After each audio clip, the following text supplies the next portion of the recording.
Good morning, ladies and gentlemen. I am Acid Spitting Emu, and welcome back to Joe Devers Lone Wolf.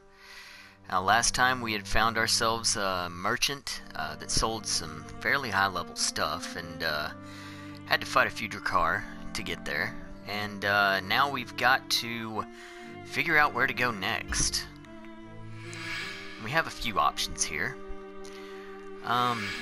I was heading back towards the mine, if I remember correctly. It's been a few days since I played, but I believe where I want to go is back here to check on Jen and Leandra to make sure that they made it back safely. So let's head on back there. Oh, didn't mean to do that. There we go. Now I believe we will get stopped by this story right here. Nope, not yet. Okay. We'll just carry on past it. And we'll go ahead and we will write our story from here. When you get back to the mines, you see that several miners are rebuilding the barricade under Jen's supervision. His head and left arm are swathed with fresh bandages, and he is leaning heavily on a walking stick for support, but his steely determination has not been diminished by the ordeal he has suffered at the hands of the cruel Gourgaz.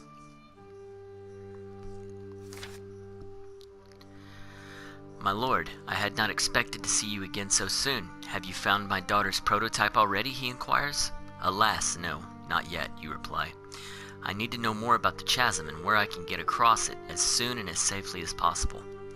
Jen tells you that he has some news to share about the matter.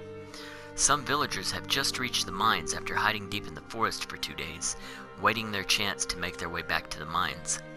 They report having seen a Drakkarim camp close to an unbroken section of the forest floor, which spans the deep chasm on its western side. With the Drakkarim controlling this crossing, it will be difficult for you to reach the far side, says Jen. Difficult, yes, but not impossible. The inventor tells you that many ancient Chianti artifacts have been found in the sunken forest during centuries past. Among them were perfect cubes filled with energy. If you were able to find one of those Chianti power cubes, you could use it to destroy the Drakkarim encampment and clear the way across the chasm. Leandra comes running from the barricade. She has overheard your conversation with her father, and she has something she must convey. Father, you say that you don't want anything to do with the Chianti because their relics are too dangerous, but overcharging a cube and facing a full Drakkarim garrison? That is not a safe plan at all, and you know it. The western span is not the only way to across the chasm. There is another way, a narrow rock bridge on the eastern side. Jen dismisses his daughter's claim and orders her to return to the barricade at once, but Leandra refuses to obey him. Ignoring her father's growing ire, she continues.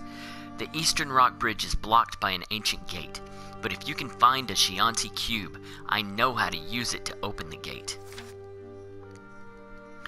This is madness, exclaims Jen. The western span is the only sure way to cross the chasm.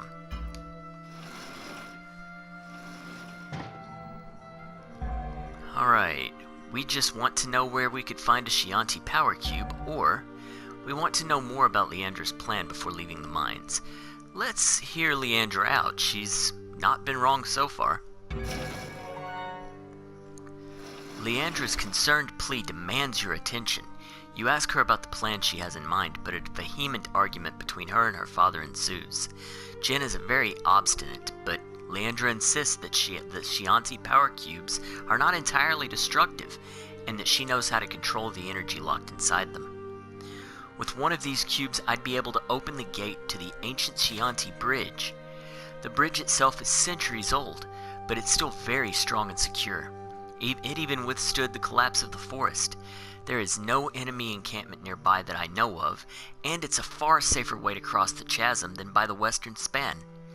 It is not crawling with Drakkarim, of that I'm certain. Have you not caused enough damage already? Exclaims Jen, exasperated by Leandra's suggestion. Is one innocent victim not enough for you? Jen's harsh accusations are ignored by his daughter. Her refusal to address them leaves you feeling ill at ease. Will you attempt to cross the chasm by the way of the western span that is now controlled by the Dracarim? Or will you try to cross by the way of the ancient Chianti Bridge to the east? This is a hard choice, but whatever you decide, it is clear that you will need a Chianti Power Cube to assist you. You ask Jen where you could find such an artifact. The old man points his finger to the west. He tells you that you'll find a lake there. Between its shores and the cliff wall, there lies an abandoned mine. The villagers call it the Old Hot Spring Mine. They once worked a rich vein of Bronin there, but their excavations accidentally revealed a Chianti chamber, Jen tells you. Jen tells you the cubes were found there, and he immediately recognized the danger they possessed. This is why the mine was sealed and abandoned, but now your chances of success depend upon these relics. Before Jen can give you more precise directions, Leandra intervenes. You're going to get a power cube to open the gate, aren't you? But when you hesitate to answer, the girl quickly grows impatient. Well, I'm not going to wait all night for you to decide, she says, brusquely. I'm going to the bridge now. I'll be waiting for you there. Whether you choose to show up or not, that's your decision. I wonder if you're actually capable of making the right choice or not. And with these harsh words ringing in your ears, Leandra storms off. In uneasy silence, you and her father watch as she disappears into the trees, regardless of the dangers that await her there. She'll be the death of me yet, sighs Jen wearily. With Leandra gone, Jen's anger turns to remorse. He regrets having lost his temper with her, and prays that she will not fall into the hands of the enemy as he did. Believing that you have decided to attempt to cross the chasm by the western span, Jen gives you some useful information about the Chianti power cubes. The cubes are very unstable and dangerous to handle. They generate a strong discharge of energy when they are activated, but they are not physically destroyed in the process. Before you go, Jen reaches into the leather satchel he has slung around his chest, and he removes a folded bag made of a shimmering silver material. This corlinium bag will keep a cube safe until the time comes for it to be used, he says, placing the bag in the palm of your hand. You thank him and stow the corlinium bag in your backpack. I just cannot say that word to save my life.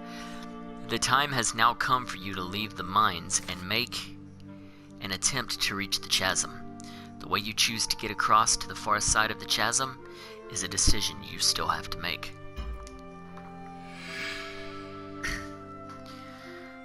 Alright. So it looks like we've now opened up another new place. Let's check out these places that we haven't seen so far. I want to start right here.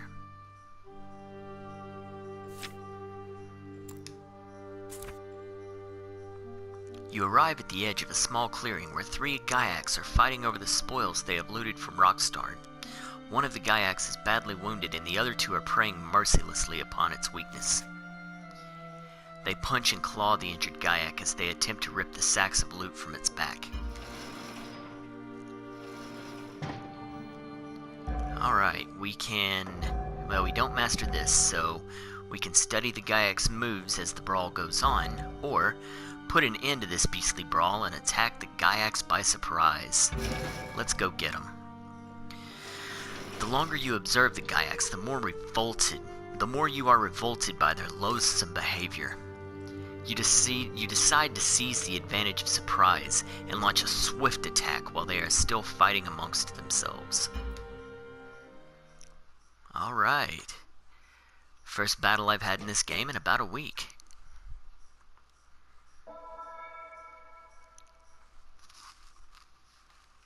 I'm actually rather excited for it.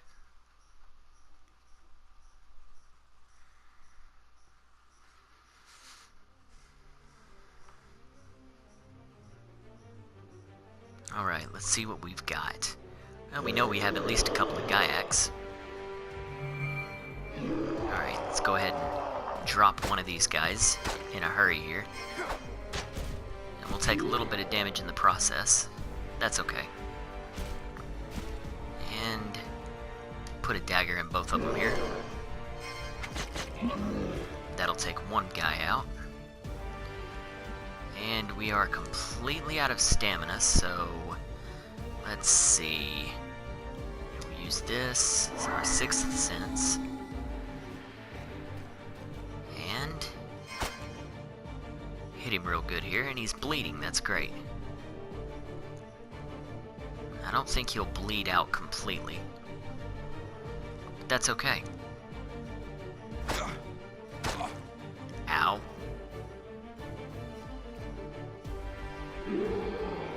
Alright, he's no longer bleeding. We should be able to finish him off, though, with a weak blow. And stabbing him in the stomach with the summer sword never hurts. Alright, and that's all for this one.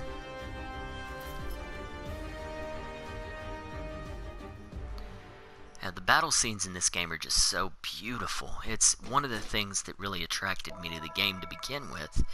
And then, just the story itself. Like I said, I've been a fan of Joe Dever's Lone Wolf series since I was a child, so just the story itself is amazing. Let's see, we got some steel, a Kai pouch, and some Larnuma bread. Very nice. You advance towards the victimized Gaiac. It is too badly injured to stand up or attempt to defend itself, and it watches you approaching with terror in its eyes.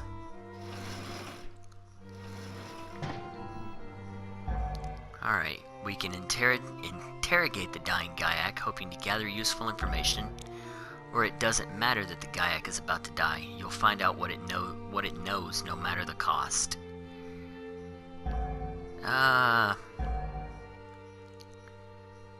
Yeah, let's do that.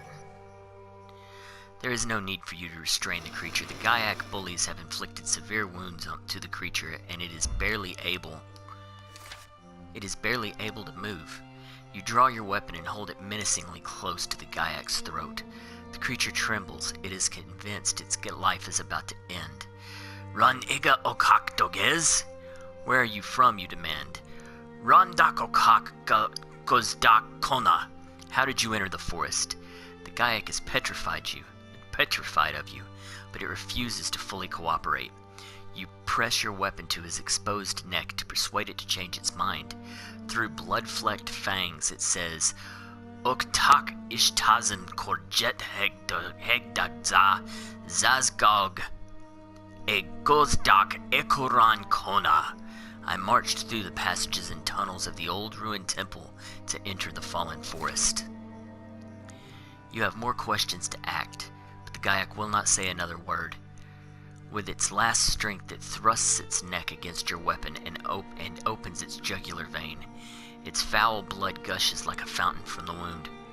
Quickly, you pull away from the Gaiac to avoid being drenched by its blood. It topples forward and lies in an untidy heap, devoid of life. You set off at a run. You are now anxious to leave this clearing before more enemy troops show up. You leave the clearing and press on through the dense snowy undergrowth. The sounds of enemy activity are everywhere, and you proceed with utmost caution.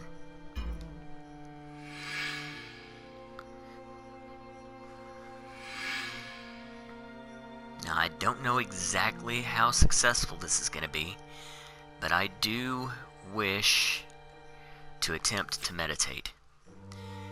It should be safe enough to meditate here. Let's see how this goes.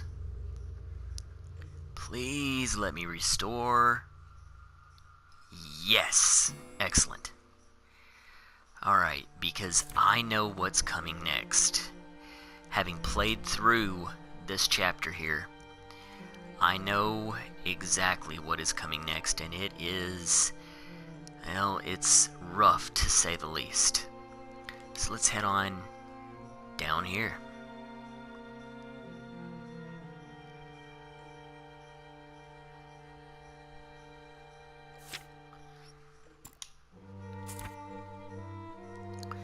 On your way to the old hot spring mine, you pass through the forest and become aware of the enemy activity in the middle distance. Cautiously, you advance through the snowy pines until you emerge from the trees on the shoreline of an unfrozen lake. Its surface is wreathed with misty vapor. You kneel and dip your fingers into the water and discover, to your surprise, that it is warm to the touch. This lake is being heated by a geyser of boiling water escaping from a fissure located at its deepest point. You make your way around the shoreline of the warm lake until you reach an area littered with large boulders. Now you can hear the sounds of kayaks talking, and the splash of something nearby in the lake. Peering through a narrow gap between the boulders, your heart misses a beat when you see what is on the other side. A group of kayaks are gathered at the edge of the lake. Striding towards them from out of the warm water comes a fearsomely large reptilian creature. Moonlight glistens on its green scaly hide and glints on the long, sharp fangs protruding from its powerful jaw. It is a Gourgaz. Alright, so we can move stealthily among the boulders looking for a chance to ambush our enemies. We do not master this, or, once we have gained the higher ground, we taunt the enemies into attacking us. Let's take that route. You are sorely aware of how difficult it will be to launch a surprise attack on these enemies from your present position. The boulders are too closely grouped to allow you to pass between them, and too high for you to leap over them. Stealthily, you move around the boulders until you reach an open area set between the lake and the forest, several dozen yards from where the Gourgaz and the kayaks are standing by the shoreline. Now, the lie of the land is in your favor for the combat ahead. You stride into the middle of the open area and call out to the enemy by the shore, inviting them to attack you if they dare. The Gourgaz lets out a powerful roar that reaches you like rolling thunder. The great beast comes lumbering towards you upright on its hind legs, with its thick tail swishing from side to side. That is one big iguana. The kayaks follow closely behind, but not so close that they risk being floored by a swipe from the creature's powerful tail. "For Summerland and Mackay!" you cry, and launch yourself forcefully at the advancing enemy. Alright, so here is a new enemy, guys, and this could be a challenging combat. These guys hit like a ton of bricks, and they honestly have a lot of HPs, so we'll just have to see how this goes, I guess.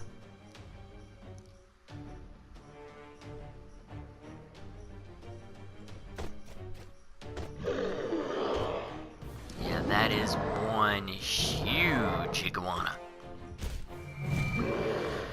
Alright, so we need to start out with this. Try to take him down as much as possible. Damn it, I forgot to equip my, oh well. Alright, he's about half health now. Let's go ahead and put some daggers in him.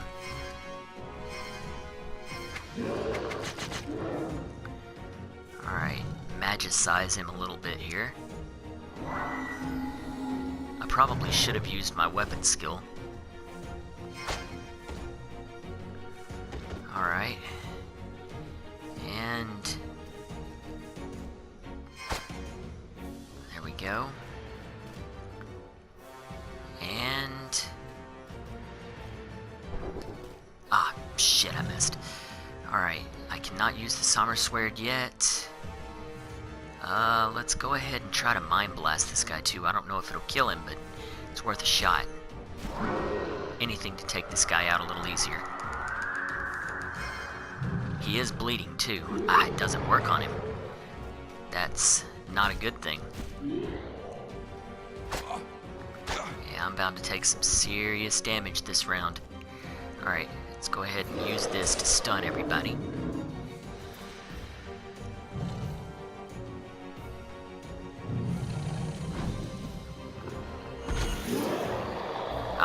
It just broke the status. Okay. So that's not good either.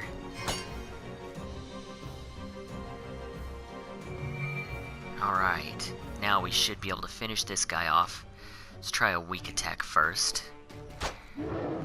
Yes. Oh, that was awesome. That was awesome. Alright, now we'll go ahead and we will take these guys on out. There's one down. And should just be one guy here. I didn't get my finishing kill, but that's okay. He's dead anyway.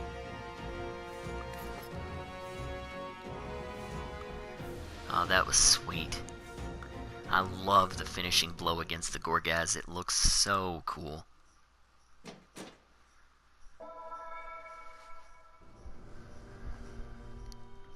Alright, what did we get for fighting those enemies? Superior leather, ash, and some full grain leather. Very nice. We'll go ahead and take all that. The fight against the Gourgaz severely tested your strength and stamina. It was a grueling combat, but you are still standing, whereas your enemy will stand no more. Mindful of the threat that there may be other enemies lurking in this vicinity, you leave the lakeshore and press on through the dark and frozen timberland beyond. Alright guys, I'm going to go ahead and I'm going to end this one here. In the next episode, we are going to go ahead and explore the old mines to see if we can't find ourselves a Chianti cube. And then we have the hard decision to make. Do we go with Leandra's plan to cross the gate? Or do we take the Dracarim head on? If you've been watching the rest of this playthrough, I think you probably know which way I'm going to go here. So, guys, I hope you enjoyed the video, and if you did, leave me a like and subscribe. But ladies and gentlemen, have a wonderful day. Later.